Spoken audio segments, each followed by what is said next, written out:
কি আজকে এত বেলা হতে চললো, কিন্তু সবাই এখনো পর্যন্ত এলো না। এই সব হলো কুঁড়েমির লক্ষণ মহারাজ। আপনি একদিন যারা যারা দেরি করছে তাদের চাপকে দেবেন, তাহলেই সব সিধে হয়ে যাবে। আর বলবেন না মহারাজ, আজকে গিন্নি কাঁচা লঙ্কা দিয়ে কুচো চিংড়ির ঝালটা যা বানিয়েছিল না, খেতে খেতে দেরি হয়ে গেল। গোলগাপ্পি দেওয়ার আর জায়গা পাও না না? বিশ্বাস করুন, সত্যি খুব ভালো রান্না করেছিল গিন্নি, তাই আবার আরেক হাঁড়ি ভাত চড়াতে বললাম। আর সেটা খেয়ে আসতেই তো দেরি হয়ে গেল। আরো এক হাঁড়ি?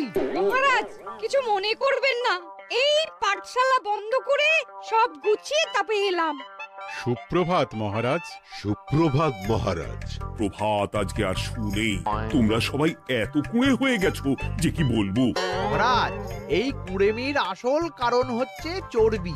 কথায় আছে, যত বেশি চর্বি তত তাড়াতাড়ি মরবি। আপনি কি বলতে চাইছেন মন্ত্রী মশাই, যে আমি তাড়াতাড়ি মরে যাব আর আপনি মজা দেখবেন? ঠাকুর ঘরে কে, আমি তো কলা খাইনি ব্যাপার হয়ে গেল। গোপালের একদম মোক্ষম জায়গায় আঘাত লেগেছে, যাকে বলে ওই আঁতে ঘা। তুমি বেশি কথা বলো না বৈদ্য, ছুঁচ করে চালুনির বিচার। হ্যাঁ, বৈদ্য তো দেরি করেই এসেছে। আমার মনে হয় প্রত্যেককে এমন ভাবে প্রশিক্ষণ দেওয়া দরকার যাতে তারা একটু চনমনে হয়ে ওঠে। হ্যাঁ মহারাজ, তাহলে আগামীকাল থেকেই শুরু হোক ব্যায়াম আর অস্ত্র শিক্ষা। হ্যাঁ, কুঁড়ে থাকলে রাজ্যের কোনো বিপদ আপদেই সভাসদেরা কাজে আসবে না। ঠিক বলেছেন মহারাজ। তাহলে আর দেরি কেন, চলো সবাই এখনই আমরা মাঠে যাই। এই তো মহারাজ ভরপেট খেয়ে এলাম, এখনই মাঠে? ও সব অজুহাত দিয়ে লাভ নেই, চলো চলো চলো।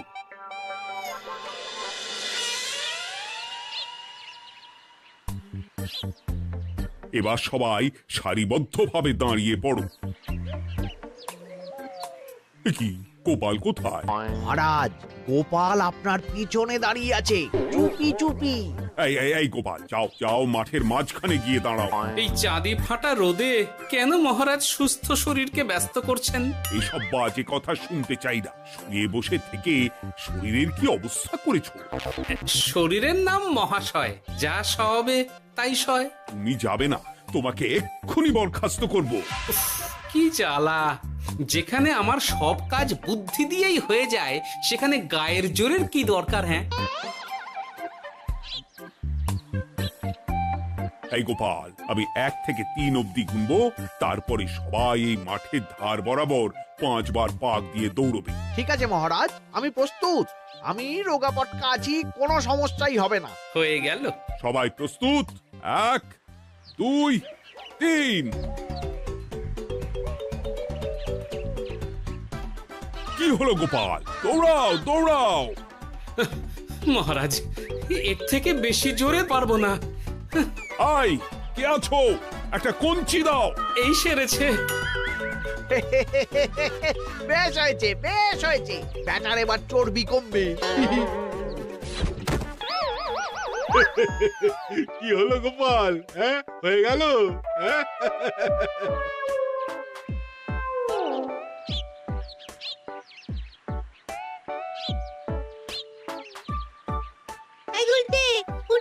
আমাদের দাদু উল্টে গেছে। হ্যাঁ, তাই তো দেখছি। চল চল গিয়ে দেখি। উফ, চেহারার কি অবস্থা বানিয়েছো গোপাল, হ্যাঁ? এতটুকু দৌড়তে গেলেই চিটপটাং। তাড়িয়ে দিন মহারাজ, এরকম বেঢপ চেহারা সভাসদকে আমাদের দরকার নেই। না না, তা বললে হবে নাকি গোপাল, তুমি এক্ষুনি বাড়ি চলে যাও, কালকে আবার মাঠেই দেখা হবে। এই দাদু, বাড়ি চলো। ওরে বাবারে!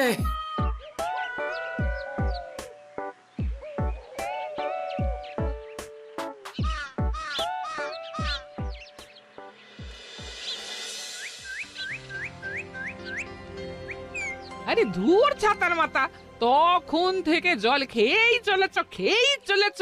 কি হয়েছে সেটা বলবে তো? শরীর চর্চা হয়েছে, শক্তি খরচা হয়েছে, আর পারছি না। উফ, বাপরে বাপ, কি পায়ে ব্যথা! এই জন্যেই আমি বলি বাপু, একটু বপুটাও নড়াও, কিন্তু কার কথা কে শোনে? ওরে বাবা, অকারণে সুস্থ শরীর ব্যস্ত করবো কেন বলো তো? বেশি নড়াচড়া করলেই আয়ু কমে যায়। তোমার এই বাজে কথা কোন শাস্ত্রে লেখা আছে শুনি? শাস্ত্রে কেন যাব, বাস্তবে জলজ্যান্ত উদাহরণ আছে। আমি মানতে পারছি না। হুম, মানতে পারছি না বললে তো হবে না, তোমাকে মানতেই হবে। বেশ, প্রমাণ করো। আমি যদি তোমাকে প্রমাণ করে দিতে পারি, তাহলে আজ থেকে বাড়ির বাজার দোকান করার দায়িত্বটাও তোমাকেই নিতে হবে। দিদা, তুমি তো ফেঁসে যাবে, দাদুর সঙ্গে বাজি লড়বে না। এই বাদ দে তো, তোর দাদু আগে প্রমাণ করুক যে বেশি নড়াচড়া করলে বয়স কমে। হ্যাঁ তাহলে বাজি? হ্যাঁ, বাজি। আচ্ছা ঠিক আছে, বেশ। তুমি একটা পশুর নাম বলো তো, যারা খুব তাড়াতাড়ি দৌড়য়। ঘোড়া, হরিণ, চিতাবাঘ আরো আছে। আচ্ছা, এবার সবচেয়ে আস্তে আস্তে কোন পশু চলে, এরকম একটা পশুর উদাহরণ দাও। কেন, কচ্ছপ? এই তো পেয়ে গেছে উত্তর। এবার তুমি বলো তো, কচ্ছপ কত বছর বাঁচে, আর ঘোড়া, হরিণ, চিতাবাঘ এরা কত বছর বাঁচে? চিতাবাঘ, ঘোড়া কেউই 30 বছরের বেশি বাঁচে না, কিন্তু কচ্ছপ 300 বছরও বেঁচে থাকে। হেরেছে, হেরেছে, আমার বউ হেরেছে। উফ, জীবনের কত বড় চাপ নেমে গেল। হ্যাঁ, এই তুমি আমাকে এভাবে হারালে। তখনই বললাম দাদুর সঙ্গে বাজি লড়তে যেও না। নাও, এবার খেলা সামলাও।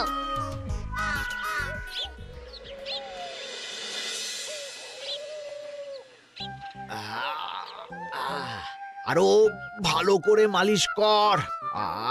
আজকে ছোটাছুটি করে পা দুটো বেশ ব্যথা ব্যথা করছে। কালকে তো আবার অন্য পরীক্ষা। আরে আমার হালকা চেহারা আছে, সব সামলে নেব। কালকে তো অস্ত্র চালনা হবে, কালকে আমি কাঁপিয়ে দেব। কাঁপাতে তো হবেই মন্ত্রী মশাই। আমরা আপনার শরীরে এমন ঘষা মাজা করে দেব না, মনে হবে আপনি না একটা জলযন্ত্র অস্ত্র চালনা করতে যাচ্ছে। বাস এই তো চাই। বাবারি, আস্তে আস্তে। আরে বাবা, আপনার তো ইস্পাতের শরীর, ভাঙবে তবু মচকাবে না। চিন্তা করছেন কেন? ভয় পাবেন না, ভয়কে জয় করতে হবে। আরে আরে আরে, তোরা আমার কথাটার সাথে করছিসটা কি? মানুষটা মরে যাবে তো। চিন্তা করো না গিন্নি। বাবা, ওরা বলেছে আমার ইস্পাতের শরীর, ভাঙবে তবু মচকাবে না। একবার এই বুড়ো বয়সে হাত পা ভাঙলে কি সামলাবে শুনি? মন্ত্রী মশাই, আমাদের বকশিসটা দিয়ে দিন, আমরা কেটে পড়ি। বাবারে বাবা, দিচ্ছি, এনে। এত খাটানোর পরে এতেই এখন খুশি থাক। হ্যাঁ,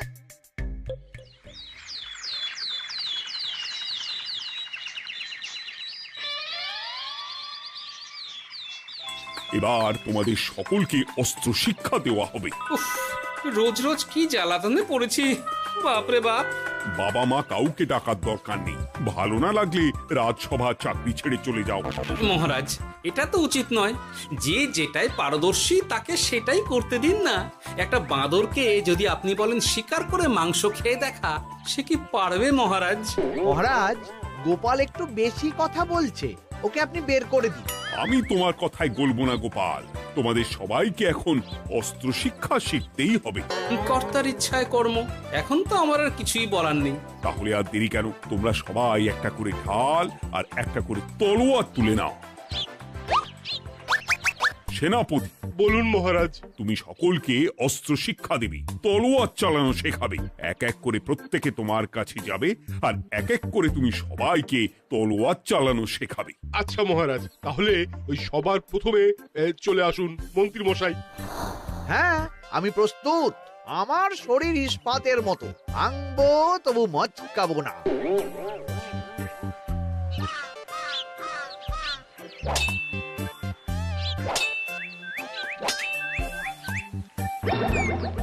কি কেমন দিলাম? অত সহজ নয় সেনাপতি। আমি মন্ত্রী এমনি এমনি হইনি, আগে অস্ত্র শিক্ষা শিখে তবে মন্ত্রী হয়েছি। এটা কি হলো? হ্যাঁ, আপনি অস্ত্র শিক্ষায় পারদর্শী, কিন্তু আরো বিচক্ষণ হতে হবে। কারণ আজকে এই পাগড়ির জায়গায় আমি যদি তলোয়ার আপনার গলার দিকে চালাতাম, তাহলে কিন্তু আপনার এই ভবলীলা এখানেই সাঙ্গ হয়ে যেত। ঠিক আছে, মনে রাখবো। এবার বাকিদের তো ডাকো। হ্যাঁ, এরপরে তলোয়ার চালানো শিখতে আসবে গোপাল। গোপাল দাদু, গোপাল দাদু। বাবা বাবা বাবা, গোপাল তুমি আবার দল বল নিয়ে এসেছো। দেখি তোমার কত দম। গোপাল, তুমি প্রস্তুত হও? হ্যাঁ হ্যাঁ, আমি প্রস্তুত। ওরে বাবারে, এ তো ভয়ানক চাপের কাজ, আমাকে বেশ বেগ পেতে হচ্ছে। সামলাও গোপাল।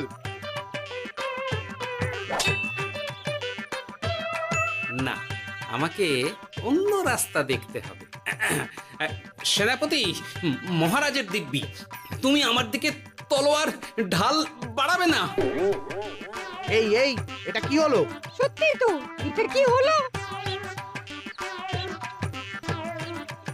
গেল গেল গেল গেল গেল গেল গেল, দুটিটা খুলে গেল গো।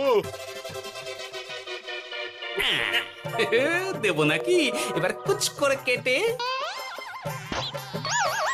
জিতে গেছি, জিতে গেছি। এটা কি হলো? শত্রুপক্ষ কখনো কারো দিব্যি শুনবে না। আর সেনাপতি, তুমি কি ওখানে দাঁড়িয়ে দাঁড়িয়ে মজা দেখছো? আমি কি করব মহারাজ, গোপাল যে আপনার দিব্যি দিয়ে দিল। গোপাল বেটা খুব চালাক। তাহলে এখন উপায়? ওসব গোপাল তোমাকে বোকা বানাবার জন্য করেছে। তুমি ধুতি ঠিক করে আবার লড়াই চালিয়ে যাও। যথাজ্ঞা মহারাজ।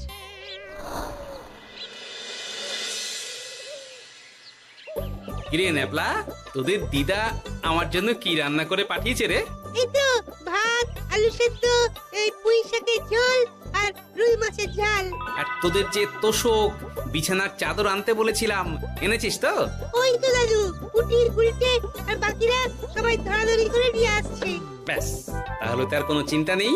খেয়ে একটা জব্বর ঘুম দেব, কারণ এখানে যা রঙ্গ দেখছি তাতে বিকেল হয়ে যাবে। তলোয়ার শিক্ষা আজকের মতন এটুকুই থাক।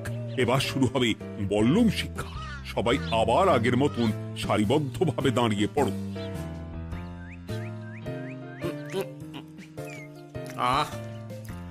তোদের দিদা ওই সবটা কিন্তু বেশ জব্বর বানিয়েছে। তোদের দিদার হাতের রান্নার কোনো তুলনাই নেই। আহা, কি স্বাদ!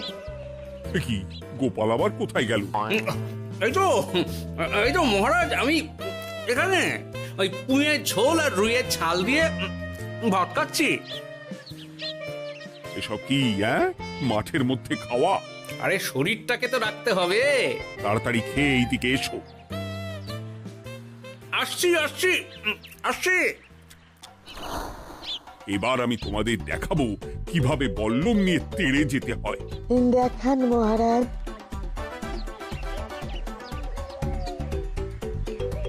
এ তো খুবই সোজা মহারাজ। ঠিক আছে, তাহলে বল্লম নিয়ে তেড়ে যাও দেখি। দিন, আপনার হাতের বল্লমটাই দিন।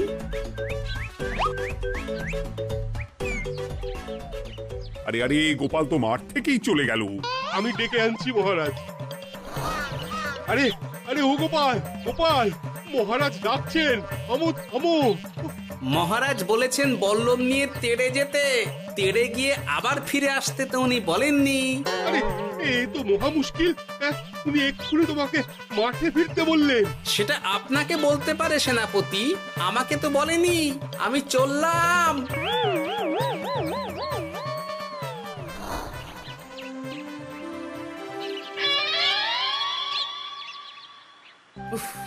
বাবারে বাবা, কি ঝক্কি! অনেক বুদ্ধি করে মাঠ থেকে খাটে চলে এসেছি। আমি আর উঠছি না। এ কি বলি, তোমাদের তো এখন অস্ত্র শিক্ষা নেওয়ার কথা। হ্যাঁ, তোমার বলা নেই, কোয়া নেই, অমনি বাড়ি চলে এলে। আরে বাবা, ওইসব অস্ত্র শিক্ষা মানেই সুস্থ শরীরকে ব্যস্ত করা, অসহ্য খাটনি, অযথা কষ্ট। কষ্ট করলে তবেই কেষ্ট পাওয়া যায়। হ্যাঁ, তোমায় আমি আগেও বুঝিয়েছি, যেখানে বুদ্ধি কথা বলে সেখানে দেহের শক্তি নীরব দর্শক গিন্নি। আরে বাবা, সে না হয় বুঝলাম, কিন্তু মহারাজ তো ভালোর জন্য সবাইকে অস্ত্র শিক্ষা দেওয়ার চেষ্টা করছে না? আরে বাবা, যার যা কাজ তাকে সেটা করালেই পারে। মহারাজ তো সেটা বুঝতেই চাইছেন না। আমি এখন ঘুমো।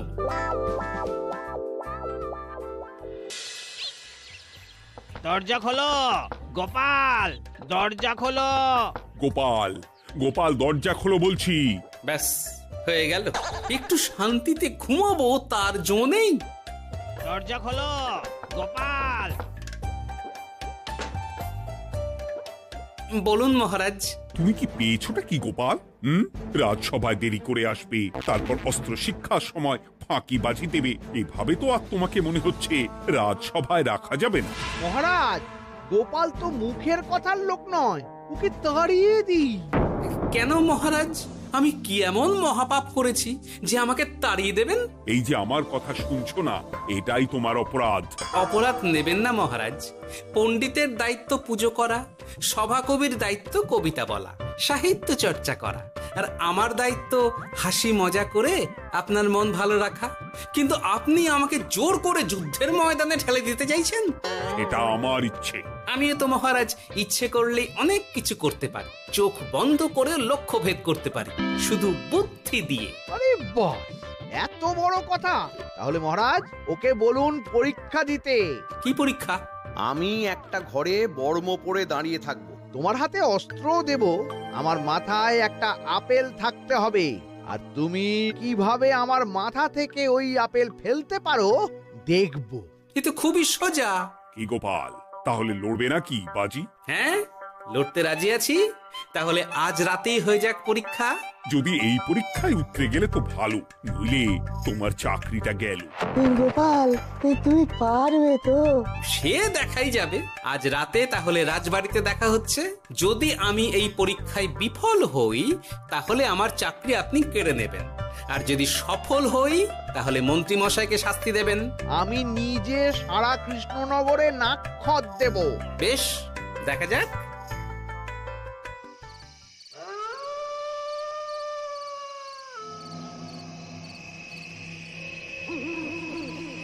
কি মন্ত্রীমশাই, ব্যবস্থা সব ঠিকঠাক হয়েছে তো?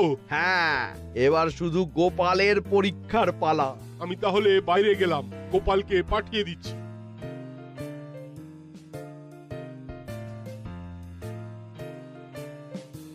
এবার যাও গোপাল, ঘরের ভিতরে যাও, দেখি তুমি কি করে মন্ত্রীর মাথা থেকে আপেল ফেলতে পারো। আপনি তো শুধু আমার চোখ ঢেকেছেন, আমার নাক, মুখ, কানও ঢেকে দিন, যাতে ঘ্রাণেন্দ্রিয়, শ্রবণেন্দ্রিয়েরও সাহায্য না নিতে পারি। বেশ, তাহলে তাই হোক। আয়, কে আছো? গোপালের মুখ, নাক আর কান ঢাকো। যথা আজ্ঞা মহারাজ। একটু একটু মোটা কাপড় দিয়ে নাক মুখ ঢাকো, হ্যাঁ, যাতে সেভাবে আপেলের গন্ধ না পাই। বেশ বেশ।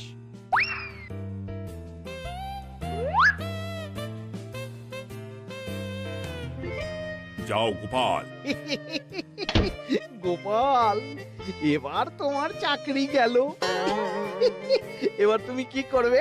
কি করবে? দৌড় ঝাঁপে ফাঁকিবাজি? হ্যাঁ,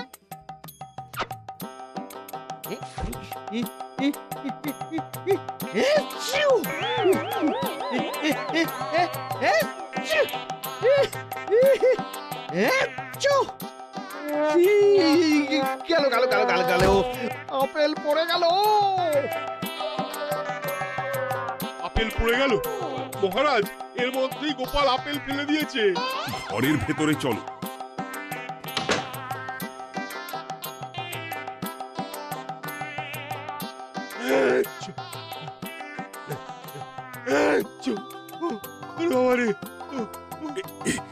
কি ওরে বাবা, কি ঝাঁজ! ওরে বাবা! কি মহারাজ, দেখলেন তো গোপালের চমক? অস্ত্র ছাড়াই আপেল ফেলে দিলাম। কি, এটা তো তুমি নীতি বিরুদ্ধ কাজ করেছো। সারা ঘরে নস্যি ছড়িয়ে দিয়েছো। মহারাজ, হাতে গিয়ে আপেল পড়ে গেছে। এবার সারা কৃষ্ণনগরে নাক্ষত দিতে হবে। সত্যি সত্যি গোপাল, বুদ্ধিতে তোমার জুড়ি মেলা ভার। আমার নাম গোপাল ভাঁড়। একটা কথা মনে রাখবেন, কেউটে সাপের লেজে পা দেবেন না, আর গোপালের কাজে বাধা দেবেন না। যে কাজ বুদ্ধি দিয়ে করা যায় তার কাছে শক্তি ছোট্ট শিশু মাত্র। সত্যি গোপাল, আজ তুমি সেটাই প্রমাণ করে দিলে। আর আজ থেকে তোমাকে তোমার ইচ্ছার বিরুদ্ধে খাটাবো না। তুমি খাও দাও, ভুড়ি বানাও। যার যা কাজ সে তাই করবে। যেমন এখন মন্ত্রী মশাই নাক্ষত দেবেন। হ্যাঁ, ভুল করে বাজি ধরে ফেলেছি, এখন নিজেই চাপে পড়ে গেলাম। তাহলে আর দেরি কেন? নাক্ষত এখন থেকেই শুরু হোক। কৃষ্ণনগরের রাস্তা শেষ হতে হতে সকাল হয়ে যাবে।